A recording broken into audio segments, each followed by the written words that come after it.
lanjut ke media. Warung kopi pinggir jalan. Rasa nikmat gentleman. UMKM terus bertahan, hidup rakyat makin aman. Baik. Terima kasih. Kita memasuki materi kedua. Pada sesi ini kita akan belajar langsung nih dari seorang pakar yang tidak hanya memiliki rekam jejak akademik yang luar biasa, tapi juga berpengalaman dalam pengelolaan keuangan, investasi, dan juga strategi berkelanjutan UMKM ya, Prof.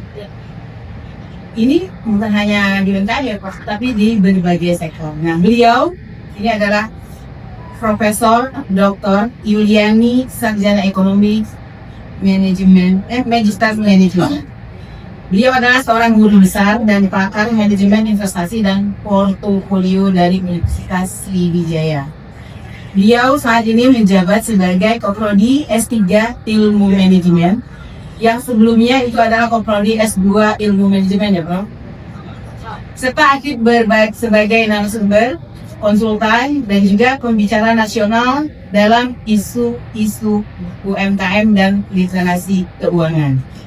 Beliau juga memiliki berbagai sertifikasi profesional seperti Certified Financial Planner, Qualified Wealth Planner, dan juga Certified Wealth Manager. Nah, ini yang menjadikan pemahaman beliau terhadap dinamika pengelolaan keuangan UMKM itu sangat komprehensif. Jadi pada kesempatan ini beliau akan menyampaikan materi berjudul Manajemen dan Pengelolaan Keuangan UMKM untuk keberlanjutan. Kalau kita mau membacakan CV beliau ini, kayaknya kita kan nggak pulang-pulang gitu ya, saking banyaknya gitu ya. Baik, melalui pemaparan beliau, kita akan membahas mungkin ada hal-hal penting yang saya garis bawahi info sedikit. Pertama itu bagaimana UMKM itu dapat bertahan dan tumbuh di tengah dinamika ekonomi, terus juga mengapa banyak UMKM itu gagal bertahan dalam 5 tahun pertama. Saya kesehariannya itu adalah dosen di Fakultas Hukum Universitas PGRI Palembang. Jadi saya sedikit minder karena ketemu beliau ini ternyata masih muda sekali, sudah profesor gitu. Baik, tanpa berpanjang kata, mari kita sambut dan memberikan kepada Profesor Dr. Yuliani. Silakan Prof, waktu dan depan.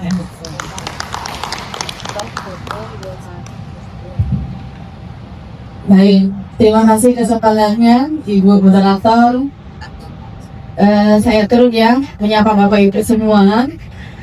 Terima kasih ya sudah diundang ke sini dan bertemu dengan para UMKM ya, UMKM dari punya produk macam-macam gitu ya. Tujuannya adalah untuk apa nih Bapak Ibu? Keberlanjutan ya.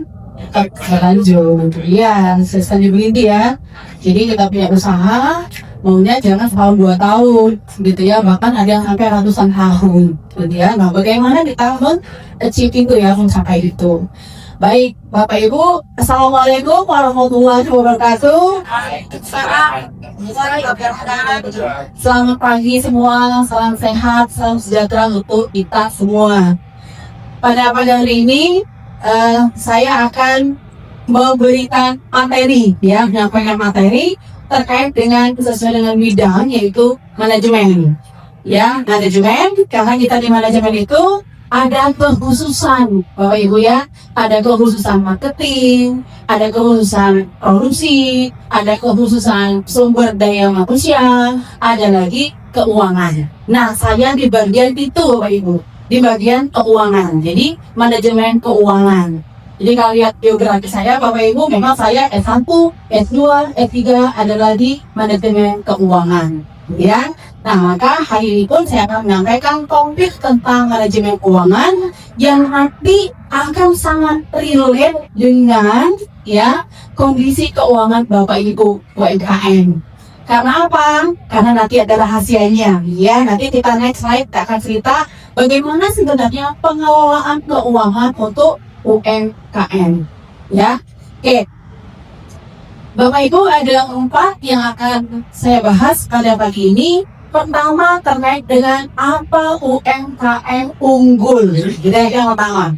Yang kedua, bagaimana mengelola UMKM Yang ketiga, Bapak Ibu, mungkin ini karena istilahnya adonisi gitu ya. Ada dalam cash flow. Tapi bagi Bapak Ibu, cash flow itu adalah duit masuk, duit keluar gitu ya. Kalau kami kan akademisi pakai kata-kata cash flow, cash flow aliran gitu ya.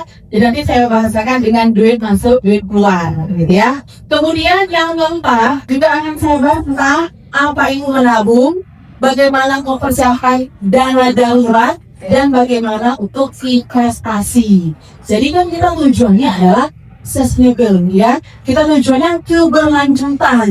Maka yang nomor 4 itu menjadi bagian yang harus Bapak Ibu lakukan ya. Oke, baik Bapak Ibu, kita mulai dari yang pertama, UMKM unggul ya. Apa sebenarnya dikatakan sebagai UMKM itu? UMKM kita ingat waktu COVID ya, Bapak Ibu ya, yang bertahan itu adalah UMKM. Betul Bapak Ibu ya? Bertahan UMKM. Hingga setelah COVID sampai sekarang masih pun UMKM, gitu ya. Nah, makanya secara terminologinya, gitu ya, UMKM itu adalah salah satu sektor strategis, gitu ya, strategis dan menjadi soko guru perekonomian Indonesia. Ya, kok bisa ya? Ya, nah sekarang ini hasil risetnya.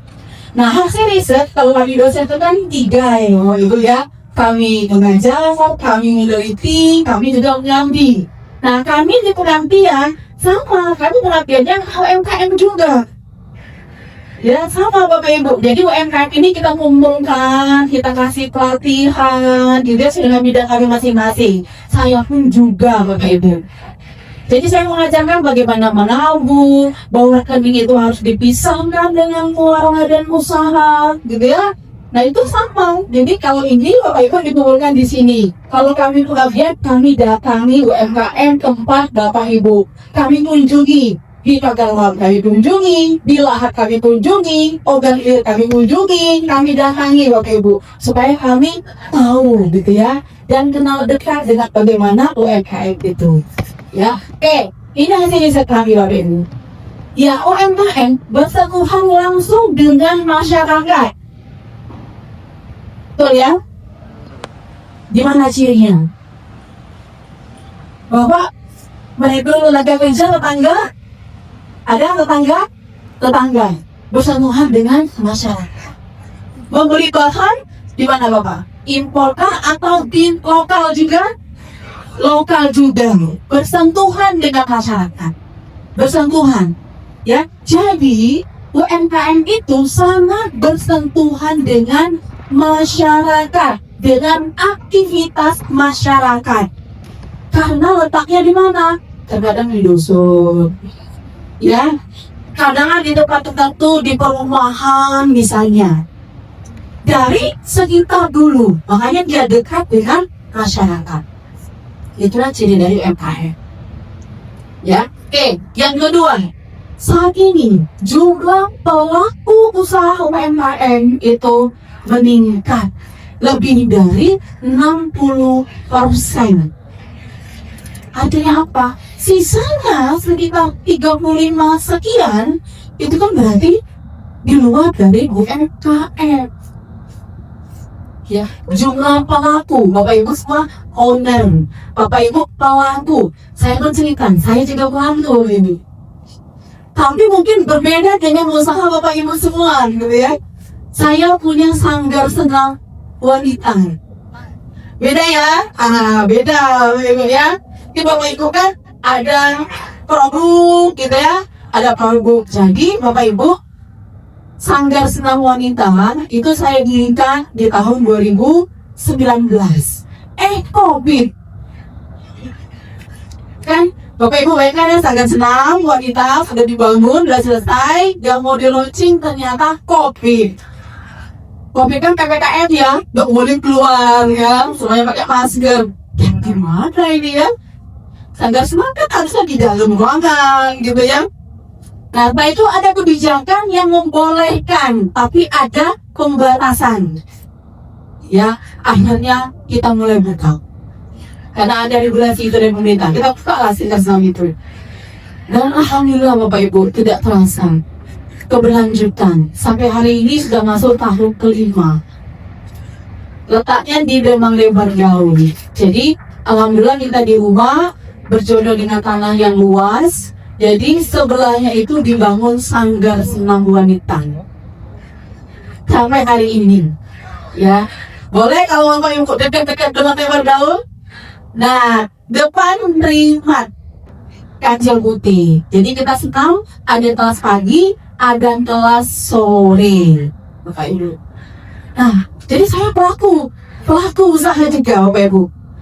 Ya, iya. Tapi kalau Bapak Ibu kan ada produknya. Kalau kita kenal kan ada, kalau BDP itu kan jumlah produk dan jasa. Nah, saya jasa. Terus kalau tadi belajar marketing harus ada di foto. Nah, kalau dia lagi senam, gimana fotonya?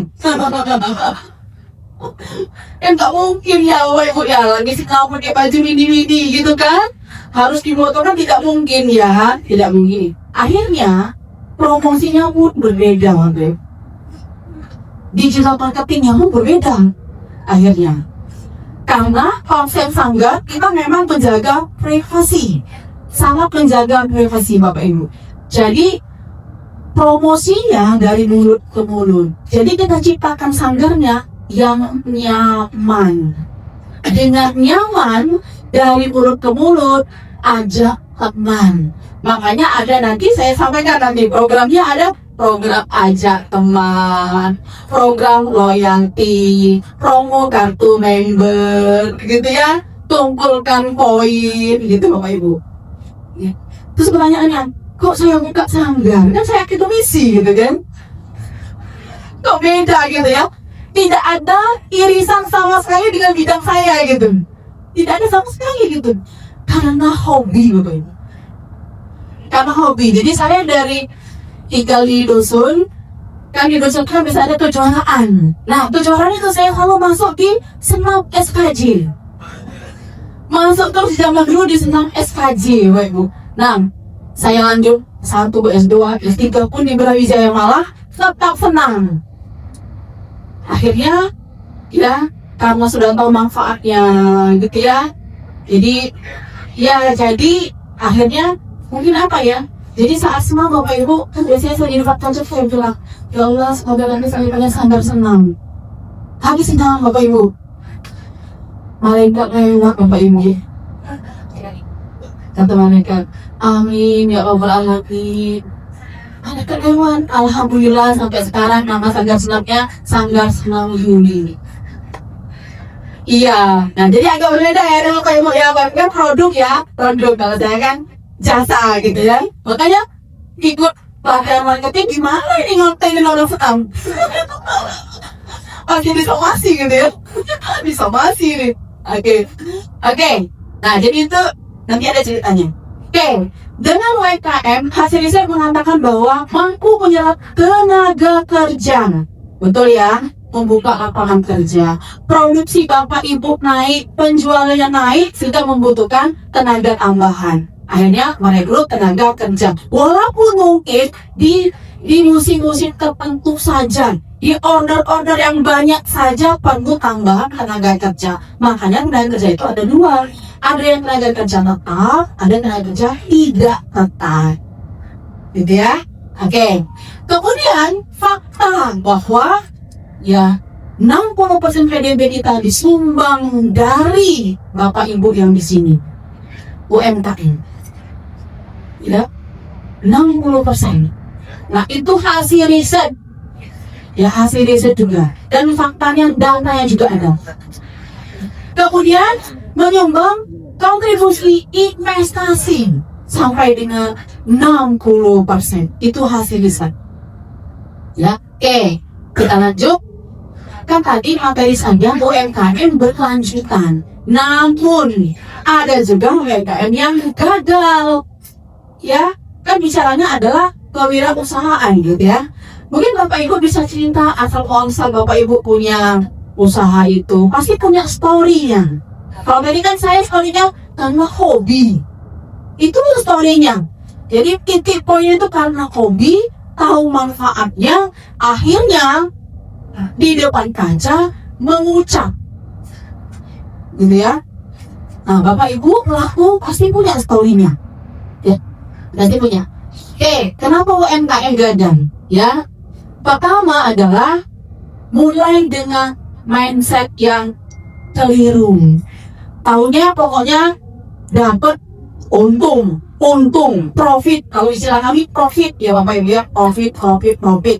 Untung yang besar, ya bahan bakunya entah sekian dikurangi, kualitasnya tidak dijaga, akhirnya yang namanya keberlanjutan jadi masalah Bapak Ibu. Ya, goodbye, istilahnya shut down. Padahal kan tidak Bapak Ibu ya, padahal tidak. Kemudian tidak ada bisnis plan. Nanti kalau sudah produksi sekian, akan kemana? Dilanjutkan ke apa? Jenisnya apa saja? Kebutuhan pasarnya seperti apa? Jadi ada plan bisnis. Karena kita orientasinya adalah sustainable, keberlanjutan. Nah, jadi tidak ada bisnis plan. Ya, akhirnya fokus pada satu produk. Tiba-tiba COVID, produknya makanan, orang nggak bisa datang. Ya, akhirnya yang ada ya bosen, muncullah kemasan-kemasan yang bisa dikirim, tapi tidak semua bisa menggunakan bosen, gitu ya. Nah, tapi apa? Tidak ada desain, hanya terampil di satu skill saja, dan itu bahaya, Bapak Ibu ya, bahaya. Pastikan ada peluang yang bisa dimanfaatkan untuk entah itu produk baru, entah itu jenis baru, entah ditambah dengan variasi baru, gitu ya. Nah, seperti itu. Kemudian aspek adopsi digital tadi sudah, zaman sekarang Bapak Ibu, ya kalau sekarang kan sudah digital semua ya Bapak Ibu ya. Tetapi jangan lupakan ada juga konsumen yang walaupun digital tetap mau datang ke toko, tetap mau datang ke tempat. Kalau beli baju, nak dipegang-pegang, Bu. Dasarnya nak dicukur, dasarnya bahannya. Jadi kita tidak mengabaikan ada konsumen yang juga tipenya seperti itu, termasuk saya. Saya barang-barang tertentu lebih nyaman datang ke toko, tinggal keluarkan waktu kapan ke sana, gitu ya. Nah, jadi tetap online dan offline tetap harus dilakukan, harus punya. Kemudian aspek permodalan Bapak Ibu. Mudah-mudahan Bapak Ibu permodalannya tadi kalau bicara modal itu ada dua Bapak Ibu. Modal internal, modal eksternal. Nah ya, internal dari punya kita sendiri. Begitu produksi, penjualan, dapat untungnya diapakan? Harusnya ada yang ditahan. Ditahan akan menambah aspek permodalan. Jangan dihabiskan semua, gitu ya. Nah, jadi itu. Jadi aspek permodalan itu sebabnya. Nah, 8 dari 10 bisnis gagal di tahun kedua. Kenapa Bapak Ibu alasannya gagal? Kok gagal sih tahun kedua? Belum tahu ya, gitu ya, masih bingung ini gimana ya, nanti dijual kemana, harganya berapa, cara promosinya seperti apa. Apalagi kalau misalnya barangnya itu musiman, ya barangnya cepet basi, tambah lagi. Ya makanya hasil riset dari sumber performbase.com, 8 dari 10 bisnis gagal di tahun kedua. 40% gagal di tahun pertama. Pindah-pindah. Tadi produksi ini, sekarang ini lagi, ada ide lagi. Mending kalau dia satu level atau inline bisa sama. Beda. Ketemu-ketemu kemarin perusahaan buat ini. Kok sekarang berubah lagi? Nah gitu ya. Nah tadi bisnis plan. Ya, 80% gagal di 5 tahun pertama, hanya 10% survive di tahun ke-10. Mudah-mudahan Bapak Ibu gitu ya masuk dalam yang survive sampai dengan hari ini. Ya, mudah-mudahan kalau saya tadi kan sangat senang yang sudah 5 tahun. Mudah-mudahan sebenarnya Ya alhamdulillah yang datang juga ya namanya kita mau olahraga yang nyaman gitu ya, dengan datang promosi dari mulut ke mulut ya. Membernya juga ibu-ibu kok, ibu-ibu semua yang dari ada kelas pagi dia anak-anak itu ibu muda biasanya mulai pagi dari anak-anak TK, daripada nunggu di sekolah malam-malam pegang HP, jadi dia senang. Yang sore kebetulan rumah kami juga dekat masjid. Di masjid kami ada pengajian anak-anak. Ada juga yang bareng sama mamanya, kata anaknya dulu ngaji, mamanya senang pulangnya bareng sama anak. Nah, jadi itu Bapak Ibu ya. Oke, kita lanjutkan ke UMKM unggul. Fokus pada 3 hal. Pertama adalah aspek pasar, pemasarannya. Pemasarannya kemana? Siapa pasarnya? Makanya di aspek pasar itu kita melihat bagaimana adopsi dari teknologi digital tadi. Ya, kalau Bapak Ibu misalnya udah kan biasanya owner tuh sudah ini ya, sudah senior. Jika diperlukan harus meng-hire anak muda, silakan tinggal dihitung gajinya berapa, kemudian apakah dia berdasarkan per konten bayarnya, atau Bapak Ibu coba-coba belajar dulu sendiri. Ya, tapi yang paling mudah kalau itu punya anak kita suruh dulu, coba sorong dulu, PDP dulu Ibu. Ya, kan sekarang Bapak Ibu lebih mudah karena anak kita terakhir teknologi, mereka sangat dekat dengan ya teknologi. Sekarang ada artificial intelligence Bapak Ibu, semuanya pakai AI. Ada AI, nanti filter, ya nanti yang ngomong siapa AI, nah semuanya bisa itu Bapak Ibu. Ya, jadi sekarang ada artificial intelligence. Nah, ini aspek pemasaran. Jadi dari usaha Bapak Ibu, kira-kira aspek pemasarannya seperti apa? Tadi sudah mendapatkan materi. Kemudian dari sisi jangan pernah untuk tidak berinovasi Bapak Ibu. Walaupun inovasi itu mungkin hanya menambahkan sedikit atau hanya kalian panjang diserong sedikit gitu ya. Jadi tetap harus ada yang namanya inovasi walaupun itu kecil. Sama Bapak Ibu, sangat senang saya juga berinovasi Bapak Ibu. Berinovasi terus walaupun ya inovasinya kecil, tapi tetap berinovasi. Dan Bapak Ibu pastikan produknya berinovasi. Karena apa? Inovasi itu untuk berkelanjutan. Sekarang pertanyaannya, dari mana sih kita dapat inovasi? Kan kadang harus ada ide. Ide itu bisa kita temukan kadang-kadang di mana saja Bapak Ibu. Misalnya tidak, lagi di jalan, lihat apa, oh ya bagus juga ya. Kalau saya catat Bapak Ibu. Lagi di luar, oh iya ya. Kalau saya kan penelitian, nanti bisa digabung penelitian, catat. Jadi ide itu bisa kita munculkan, kita dapatkan di mana saja. Itu ide, ya. Inovasi terintegrasi dalam semua aspek. Jadi intinya inovasi itu Bapak Ibu harus dilakukan walaupun sedikit di produk kita, di usaha kita tetap ada. Tetap ada. Dulu orang bayar semuanya pakai uang tunai. Kalau sanggar senam saya itu kan tiap kali per sekali senam 20.000.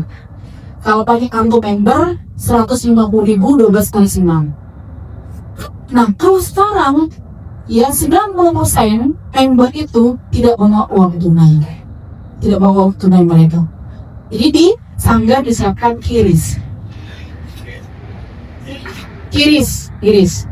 Nanti kalau seperti misalnya saya tidak di sanggar, lagi kegiatan, tinggal notifnya masuk di WA saya. Tinggal mereka bilang, Pak, ini transfer saya nanti dapat notifikasinya. Janganlah di sini. Ya, jadi kadang-kadang mereka tidak lagi bawa cash. Artinya Bapak Ibu di UMKM-nya, di UMKM-nya sediakanlah kiris. Karena rata-rata sekarang tinggal dompet nggak apa, asal jangan tinggal HP.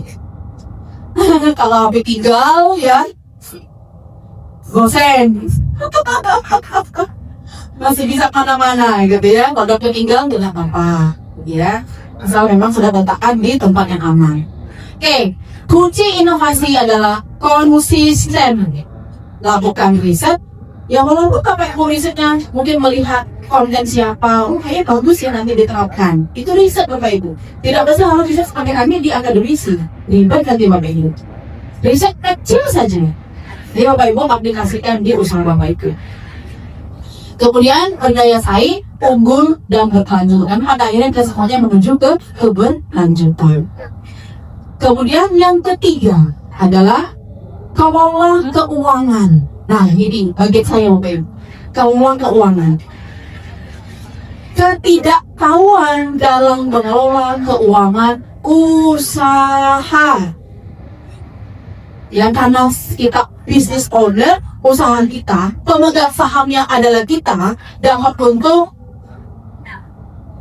bayar ongkos anak sekolah, transfer gitu ya, bayaran per bulan anak sekolah, boleh, tapi ada aturannya. Ya, boleh, kenapa tidak? Tapi ada aturannya, ya. 63% mengalami kerugian yang tidak disadari. Perasaan barang habis terus dan jual. Harusnya duitnya kekumpul. Nah, tapi begitu tak dibahas lagi, mana duit? Mana duitnya? Padahal yang sebenarnya ya, nah aku yang sebenarnya usaha kita itu rugi atau untung sih? Nah makanya di situ 63% mengalami kerugian yang tidak disadari. Penjualan jalan terus, gitu ya. Sebenarnya yang terjadi di keuangan usaha gitu, minus. Nah makanya Bapak Ibu, yang ketiga kelola keuangan, ya kelola keuangan. Nah sekarang bagaimana kita mengelola keuangan? Penyebabnya adalah pertama, paling dasar, ya tidak melakukan pencatatan. Nggak dicatat. Ada di kopelan. Di mana kopelnya tadi? Masuk jaket bermotor, tahunya pas lagi kunci terbuang, gitu kan? Nah, tidak melakukan pencatatan keuangan karena ini sifatnya mencatat, Bapak Ibu, maraton, catat terus seminggu, gak pernah lagi dicatat. Nyatanya cuma sebulan konsisten, gak pernah lagi dicatat, gitu? Karena memang pencatatan keuangan itu harus teratur dan konsisten. Ayo banyak gawe, bukan banyak gawe, supaya tahu kas masuk, kas keluar, duit dapat, duit waktu. Itulah sebenarnya. Nanti waktu Bapak Ibu belajar dengan Prof. Sri terkait permodalan, minta catatan. Ya, kan biasanya kalau pemodal itu nak ngejut duit, dia akan lihat kan, ini usahanya sama pakai sekolahnya, untung apa rugi, gitu ya. Kadang kan enggak 3 tahun terakhir, 4 tahun terakhir diminta, karena untuk melihat estimasi usaha Bapak Ibu ke depan. Baru kaget, ngalah tinjau berapa modal yang diperlukan. Makanya Bapak Ibu yang tidak melakukan pencatatan secara teratur dan terkumpul. Saya senang saya punya Bapak Ibu. Jadi kalau misalnya saya ngajarin jeda sekian, nah nanti kan bisa ada jeda kita itu, ada jeda nanti akhir semester. Nah nanti kadang-kadang malam saya mulai masukkan setiap hari. Padahal kan dia ceritanya hanya duit masuk, duit keluar, saldo, debit, kredit, saldo, debit, kredit, saldo. Kalau saya nggak senang kan, duit masuk, bayar hotel instruktur, nambah atau kurang, ya? Ditambah dia GB lain, listrik, air, gitu ya. Dan saya juga ada songres di dalam sanggar, gitu. Untuk ibu-ibu yang mereka mau minuman selain dari air mineral, disediakan di sanggar galon. Tapi ada yang mau minuman yang agak manis, gitu ya. Nah jadi itu disediakan. Kemudian yang kedua, mencampur adukan keuangan bisnis dengan keuangan rumah tangga. Campur-adukan ya, gitu ya, campur-adukan gitu, jadi bingung gitu ya. Nah, jadi sebenarnya Bapak Ibu campur-adukan kalau ada pencatatan keuangan bisa dideteksi gitu. Tadi terpakai untuk anak ongkos ojek, tahu dia larinya karena ada pencatatan keuangan ya. Kemudian kalau Bapak Ibu punya utang ya atau pinjaman dari luar, pastikan Bapak Ibu apakah memang betul hasilnya utang. Oh iya, untuk ekspansi apakah tidak boleh? Jawabannya boleh Bapak Ibu, jawabannya boleh, karena kita tadi kan mau growth ya, mau tumbuh, otomatis kan kita memerlukan sumber dana tambahan. Karena dengan sumber dana tambahan, modal kita bertambah, maka penjualan kita bisa meningkat karena produksi bisa lebih banyak. Ya Bapak Ibu ya. Nah, jadi Bapak Ibu kira-kira ada pinjaman kah? Ada ya. Kalau dari keuangan itu jangan lebih dari 35%, gitu ya. Boleh Bapak Ibu, bukan berarti tidak boleh pinjaman, boleh. Tapi pastikan pinjaman itu kita memiliki kemampuan untuk membayar. Ya, Bapak Ibu ya. Oke, kita lanjut. Ya, ini nih Bapak Ibu, tidak menentukan gaji. Berapa gaji? Kalau kita punya bisnis nih kan, manajer iyo, pemodal iyo, bersih-bersih juga iyo, marketing iyo, produksi juga iyo. Galau pokoknya kita galau. Tuh ya Bapak Ibu, saya sanggar juga begitu. Saya punya sanggar, hari Minggu saya yang sedot sanggar gitu ya. Ya, bersih-bersih sanggarnya gitu ya. Kalau habis air minum saya yang beli, semuanya kita pokoknya. Semuanya kita gitu ya. Ya tenaga sendiri. Tapi apa ya? Karena saya suka gitu. Jadi karena saya suka, jadi saya belum perlu meng-hire tenaga kerja gitu. Jadi sampai hari ini, ya paling kalau saya sibuk, memang ada bimbing di rumah. Nanti kalau gelas diskusi ya biar. Nah bimbing hanya sebatas biji gelas. Yang ini saya kerjakan sendiri Bapak Ibu. Hah? Ada gajinya. Ya nanti saya ceritakan kan. Saya ceritakan gimana gajinya itu ya. Oke. Jadi tidak menentukan yang gaji sebagai business owner. Tentu berapa Ibu gajinya gitu ya. Berapa gajinya? Oke. Kemudian Bapak Ibu, dalam perhitungan biaya, tadi biaya ada biaya tetap, ada biaya variabel ya. Kemudian harga jual yang tepat. Nah ini Bapak Ibu, ya terkait dengan usaha. Jadi pertama kita punya modal kita gunakan untuk kegiatan usaha kita, kan ada penjualan, ada omset penjualan. Dari omset penjualan, apakah kita masuk semua ke kantong kita sebagai yang punya usaha? Ya, kan harusnya tidak Bapak Ibu ya. Karena apa? Karena di sebelah kanan itu ada ya modal ditambah dengan operasional. Jadi jangan taruh semua dalam kantong kita. Kalau di dalam laporan keuangan ada nama laba ditahan atau laba yang nanti digunakan untuk menambah modal, boleh dipakai untuk menambah kegiatan operasional. Nah kalau misalnya kontak tuh gak cukup putus, boleh ada, boleh tidak. Kalau apa harus ada, boleh tidak? Boleh, asal kita memiliki kemampuan untuk membayar. Oke. Contoh ya, kita punya omset sampai katakan 100 juta. Sebenarnya pembagian ya Bapak Ibu, ya jangan diambil semua di kantong kita gitu. Yang boleh kita ambil itu 20% saja Bapak Ibu. 20% saja kita bisa ambil. Nah dari 20% itu sebagai gaji kita gitu ya, 10%-nya disimpan, digunakan apa Bapak Ibu? Istilah nanti di perencanaan keuangan itu ada yang namanya dana darurat Bapak Ibu. harus punya dana darurat Bapak Ibu.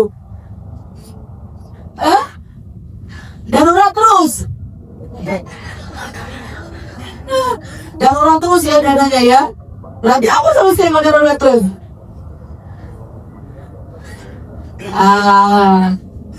Pinjam 100 gitu. Biar harus silaturahmi tidak terputus. Oke. Nah, jadi dari gaji itu yang kita boleh ambil 20% itu untuk kita sebagai owner, business owner. Tapi ini Bapak Ibu, kalau ini sudah salah ini, oh teori Bu, ya memang seperti itu aturannya, tapi fleksibel saja intinya. Begitu dapat untung, jangan semuanya masuk kantong owner. Harus ada yang kita sisihkan untuk yang namanya emergency fund di dana darurat atau dana cadangan lah katakanlah, dana cadangan. Letaknya di mana? Boleh Bapak Ibu masukkan di jaringan, boleh tak diambil, atau mungkin saya infokan ada tentang namanya investasi. Boleh letak di sana. Jadi saya 1,5 itu Bapak Ibu bisa letakkan di investasi yang liquid, mudah dicairkan. Begitu saya harus punya dana darurat dipakai. Gitu ya. Oke. Nah, di dalam gaji ya itu kan biaya hidup owner, keluarga, dan tujuan keuangan lainnya. Oleh sebab itu Bapak Ibu, yang kita punya usaha penting juga untuk mengelola keuangan rumah tangga. Penting Bapak Ibu. Ya, kalau begitu kita lakukan apa? Ya kalau sudah tingkat tinggi lakukan financial check up. Itu bulan tinggi Bapak Ibu kalau sudah pakai financial check up. Kita ngecek sehat tidak keuangan kita, tinggi gitu ya. Gak apa-apa ya, itu lanjut dulu lah Bapak ini. Yang penting kita harus saat dapat untung, jangan semua masuk kantong owner. Sisihkan untuk dana cadangan. Ya, oke. Ini yang satu tadi. Pencatatan arus kas dicatat Bapak Ibu, dicatat. Ya, sekarang tuh banyak aplikasi untuk pencatatan keuangan Bapak Ibu, banyak. Tapi kalau Bapak Ibu kan kayaknya lebih enak manual kan, lebih enak ada buku catat, lebih enak, lebih terasa dibandingkan dengan Bapak Ibu input di aplikasi. Ya, saya pun saya pakai Microsoft Excel gitu ya. Lalu saya catat dulu lagi pindahkan ke Microsoft Excel. Nah, jadi pencatatan dicatat, kemudian kita tahu berapa untuk bisnis, berapa untuk rumah tangga atau pribadi. Nah, ini beberapa aplikasi untuk pencatatan keuangan ya di dalam teknologi. Ada Siapik ini produknya Bank Indonesia kok bisa dipakai. Ya, Siapik ini untuk dari Bank Indonesia. Ada dari profesional, ada Zahir, ada Bung Warung, ada Lamikro. Ini adalah jenis-jenis dari pencatatan keuangan UMKM. Bisa digunakan. Tapi kalau saya pakai Microsoft Excel. Ya. Kalau ini sudah sampai ke pembuatan laporan keuangan outputnya lebih mudah. Kalau saya permohonan ya buat lagi karena dari keuangan jadi tahu cara buatnya gitu. Oke, menabung, dana darurat, dan investasi. Juta tadi, Bapak Ibu ya, tadi 4 juta tadi kan kita gunakan untuk rumah tangga kita, ya. Nah, maka 4 juta itu kita apakan, kita taruh kemana? Itu yang kita kelola, gitu ya. Kita letakkan di mana? Bapak Ibu, kita belajar tentang yang namanya 3 colors of money. Udah dengar Bapak Ibu? Pak Ajak. Udah dengar kan? Ada yang disebut dengan 3 yang warna uang, ya. Warna uang ada 3, warna merah, warna biru, warna hijau. Mungkin di dompet kita ada semua kan ini sekarang? Merah galau. Merah galau. Tapi Bung, di dalam dompet aku banyak ada ikon. Berarti satu, gitu ya. Nah, ternyata Bapak Ibu, 3 colors of money itu ada fungsinya. Ya, kalau warna hijau difungsikan untuk memberi kenyamanan. Untuk apa ini? bayar listrik, bayar gaji pegawai, kebutuhan kita sehari-hari. Itu berarti harus ada di rumah warna hijau itu. Karena dia kita kesini nyaman, di rumah ada beras, listrik sudah dibayar, anak-anak sudah sekolah, ada ongkosnya. Itu namanya uang hijau. Maka uang hijau itu harus ada di rumah. Karena dia memenuhi kebutuhan pokok. Ada si hijau, kita nyaman. Tetapi jangan hanya hijau saja. Kita keluar, tiba-tiba ada kebutuhan atau yang tidak kita sadarin terjadi. Maka kita perlu harus ada yang namanya darurat. Makanya izin kami itu diperlukan. Izin from waktunya 5 menit lagi. Siap. Ya. Yang kedua warna biru memberi keamanan. Ya, apa? Punya BPJS. Ya mungkin kita kaitan kerja kita ikutkan asuransi. Kenapa? Karena dia juga kerja harus nyaman, harus aman. Ya, maka kita perlu ada dana warna biru. Warna merah. Ya.